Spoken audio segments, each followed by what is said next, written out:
জাহান্নামীরা যখন জাহান্নামে যাবে, ফেরেশতারা ডেকে বলবে, ও কপাল পোড়া জাহান্নামীরা, জাহান্নামে কেন ঢুকলা? দুনিয়ার বুকে কি তোমাদেরকে সতর্ক করার জন্য কেউ আসে নাই? কুল্লামা উলকিয়া ফিহা ফাউজুন সাআলাহুম খাযানাতুহা আলাম ইয়াতিকুম নাযীর। সুবহানাল্লাহ পড়েন। আলাম ইয়াতিকুম নাযীর, কোন সতর্ককারী আসে নাই?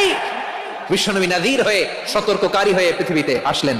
তিনি জাহান্নামের ব্যাপারে উম্মাহকে সতর্ক করেছেন। জান্নাতকে যেমনি তিনি চমকপ্রদভাবে উম্মার সামনে পোট্রে করেছেন, চিত্রায়িত করেছেন, ঠিক অনুরূপ ভাবে ভয়ঙ্কর জাহান্নামকেও তিনি এই উম্মার সামনে পোট্রে করেছেন।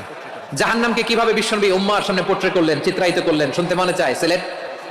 সিলেটবাসী শুনতে মনে চায়?